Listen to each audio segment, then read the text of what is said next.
നമസ്കാരം. എല്ലാവർക്കും രാഷ്ട്രബന്ധുവിൻ്റെ പുതിയ വാസ്തു എപ്പിസോഡിലേക്ക് സ്വാഗതം. ഇന്ന് നമ്മൾ നോക്കുന്ന ഒരു പുതിയ വാസ്തു വിജ്ഞാനം, നമ്മൾ ഈ നിർമ്മാണങ്ങൾ നടത്തുമ്പോൾ അത് എങ്ങനെ ഭാഗ്യകരമായി കൊണ്ടുവരാം എന്നുള്ളതാണ്. ഇന്ന് നമ്മൾ എടുക്കുന്ന കാര്യം, ഉദാഹരണത്തിന് തൂണുകളുണ്ട്. തൂണുകളില്ലാത്ത വീടുകൾ വളരെ കുറവാണ്. തൂണുകൾക്ക് ഏറ്റവും നല്ല മാതൃക റൗണ്ട് മാതൃകയാണ്.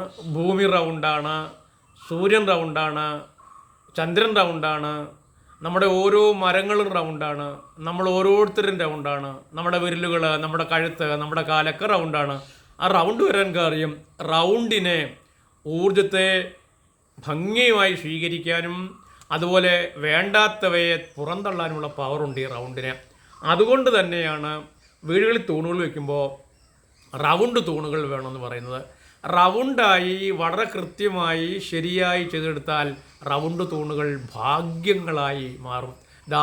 ഇത് നോക്കിക്കോളൂ, ഇതേ മാതൃകയാണ് നമ്മൾ പിന്തുടരേണ്ടത്. ഇതാണ് മാതൃക. ഈ തൂണിനെ നിങ്ങൾക്ക് നോക്കാം. ഈ തൂണ് റൗണ്ടിൽ ആരംഭിക്കുന്ന തൂണാണ്. റൗണ്ടിൽ തൂണ് ആരംഭിക്കുമ്പോൾ തൊട്ട് മുകളിൽ ചെറിയ ഡോട്ടുകൾ വന്നിട്ടുണ്ട്. ആ ചെറിയ ഡോട്ടുകൾ നമുക്ക് തരുന്നതെന്ന് വെച്ച് കഴിഞ്ഞാൽ അവിടെ നമ്മൾ ഒരു പൂവിൻ്റെ ഇതളുകൾ പോലെ കാണിച്ചിട്ടുണ്ട്. അത് വെറും ഒരു ഫാഷനായിട്ട് ചെയ്തതല്ല, നമ്മൾ പ്രത്യേകം തന്നെ പറഞ്ഞു ഇങ്ങനെ വേണം എന്ന് പറഞ്ഞ അയാളെ കൊണ്ട് ചെയ്യിപ്പിച്ചതാണ്. അത്തരം അച്ചുകൾ എടുത്ത് നമ്മൾ വാർത്ത് ചെയ്തതാണ്.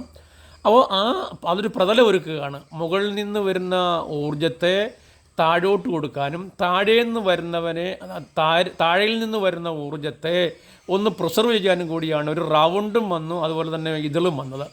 അത് കഴിഞ്ഞിട്ട് ഈ വരുന്ന ഊർജങ്ങളെ വിന്യസിക്കപ്പെടുകയാണ്. അതായത് പ്രപഞ്ചത്തിൽ കോടാനുകോടി ഊർജങ്ങളുണ്ട്. ഒഴുകി പരക്കുന്നവയുണ്ട്, നിന്നു പോകുന്നവയുണ്ട്, കുറേ സമയം ഇരുന്നിട്ട് മെൽറ്റായി പോകുന്നവയുണ്ട്, ഉരുകി പോകുന്നവയുണ്ട്.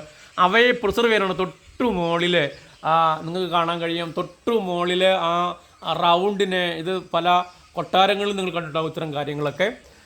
മറ്റു പല വീടുകളും ഇത്തരം സംഭവമുണ്ട്. ഒന്നും അറിയാതൊരു ഫാഷൻ പോലും ഇങ്ങനെ വന്നിട്ടുണ്ട് പലരും. പക്ഷേ ഇതിൻ്റെ ലക്ഷ്യം ഇങ്ങനെയാണ്. ആ റൗണ്ടിന് പലതരം ഊർജ്ജങ്ങളെ പ്രൊസ്യാനുള്ള പവറുണ്ട്.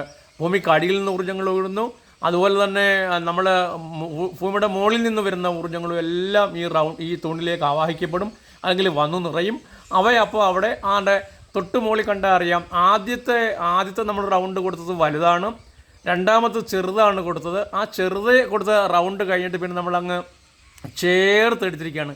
ഇങ്ങനെ ചേർത്തെടുക്കുമ്പോൾ ഏത് തരം എത്ര അവസ്ഥയിൽ വരുന്ന ഊർജങ്ങളായാലും അതിനെ പൂർണ്ണമായിട്ട് ശേഖരിക്കി വെച്ച്, അതായത് വെയിലിൻ്റെയും മർദ്ദത്തിൻ്റെയും കാറ്റിൻ്റെയും ഒക്കെ അടിസ്ഥാനത്തിൽ അവയ്ക്ക് വേഗം നൽകി ഭൂമിയിലേക്ക് ശരിയായി വിന്യസിക്കാനാണ്.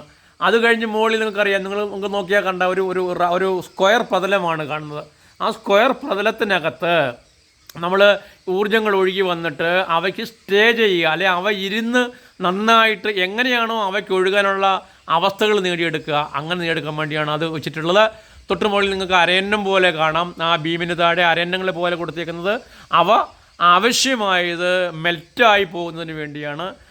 മെൽറ്റിങ്ങിനുള്ള ഊർജ്ജങ്ങൾ അങ്ങനെ ആയിപ്പോവും. അതുപോലെ തന്നെ അതല്ലാത്ത ഒഴുകിപ്പറക്കേണ്ട അങ്ങനെ ആയിപ്പോവും. ഇങ്ങനെ എടുത്തു വെച്ചാൽ ഒരു തൂണിനെ എത്ര മനോഹരമാക്കി പുറത്ത് നിൽക്കുന്നവർക്ക് മനോഹരമായി കാണുകയും ചെയ്യും. എന്നാൽ അതേ സമയം തന്നെ ഇവ നല്ല ഭാഗ്യങ്ങൾ തരികയും ചെയ്യുന്നവയാണ്. വരുമാനത്തിൽ നല്ല ഗുണമുണ്ടാകും, വരുമാനത്തിന് സ്റ്റഡി ഉണ്ടാകും, ബാധ്യതകളൊക്കെ മാറിപ്പോകുന്നത് കാണാം. ഒപ്പം തന്നെ മക്കളുടെ ഭാഗത്തൊക്കെ ഒരുപാട് ഐശ്വര്യങ്ങൾ വന്ന് നിറയുന്നത് കാണാം. അല്പം വൈകിയാൽ പോലും അവർ വലിയ വലിയ ഉന്നതങ്ങളിലേക്ക് ഉയർന്നു പോവുകയും വളരെ വലിയ നേട്ടങ്ങളുണ്ടാകുകയും ചെയ്യും. വരുമാനം ഉണ്ടാകും, നമ്മുടെ വീട്ടിലുണ്ടാകുന്ന ഭിന്നതകൾ ഒഴിവായി മാറും. അപ്പോൾ ഒരു തൂണിനെ യഥാർത്ഥ തലത്തിൽ ഇതേപോലെ കൃത്യമായി അരഞ്ഞാണം പോലെ കെട്ടിയെടുത്ത് വളരെ റെഡിയായിട്ട് വിന്യസിച്ചെടുത്താൽ അത് ആ വീടിന് മുഴുവൻ ഗുണകരമാകും. ഇതൊരു തൂണല്ല, എല്ലാ തൂണുകളിലും, വീട്ടിലുള്ള എല്ലാ തൂണുകളും ഇങ്ങനെയാണ് ചെയ്തിട്ടുള്ളത്. ഒരു മാതൃകയാണ്. ഈ മാതൃക നിങ്ങൾക്ക് സ്വീകരിച്ചാൽ അത് നല്ലതായി തീരും. പുതിയ വീട് വെക്കുന്ന ആളുകളുടെ പ്രത്യേകം ശ്രദ്ധയ്ക്ക് ഇത്തരം തൂണുകൾ നിങ്ങൾ എടുക്കുകയാണെങ്കിൽ അത് ഭാഗ്യങ്ങൾ തരും. അത് നമ്മുടെ വ്യക്തിത്വത്തെ വളരെ പവർഫുള്ളാക്കി തീർക്കും. നമ്മളെന്താ പറയുക, അസ്ഥിരപ്പെട്ട് നിൽക്കുന്ന വ്യക്തിത്വങ്ങളൊക്കെ സ്ഥിരതയിലേക്ക് മാറിപ്പോവും. നമുക്ക് നല്ല നല്ല നല്ല നല്ല മാനസിക അവസ്ഥകളും നല്ല നല്ല ജീവിതക്രമങ്ങളും വന്നു പെടുക തന്നെ ചെയ്യും. അപ്പോൾ ഈ തൂണിൻ്റെ ഈ മാതൃകകൾ നിങ്ങൾ പിന്തുടരുക. പുതിയ വീട് വെക്കാൻ പോകുന്നവരും ഇനിയിപ്പോൾ വീടിനെ പരിഷ്കരിക്കുന്ന ആളും ഒക്കെ അറിയേണ്ടതാണ്. വീടിനെ ഇതുപോലെ മാതൃകയാക്കിയെടുത്താൽ ഭാഗ്യങ്ങളായിത്തീരും, അനുഗ്രഹമായിത്തീരും, ഐശ്വര്യമായിത്തീരും. അടുത്ത ഒരു വെള്ളി വരുന്നവർ എല്ലാവർക്കും നന്ദി, നമസ്കാരം.